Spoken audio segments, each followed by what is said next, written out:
Our main tool that we teach at the school is called the self-coaching model. There are circumstances in the world. Those are the things that we cannot control. Everything that happens outside of us is a circumstance. Really, those are the only things that we can't control in our lives. The rest of the components of the model include our thoughts, our feelings, our actions, and our results. And all of those things are within our control. Our thoughts are what create our feelings.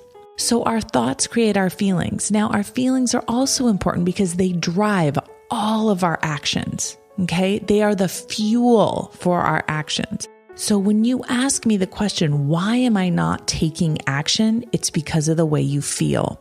Your actions create your results. This is a very clean and simple way of looking at the world, and it is 100% accurate.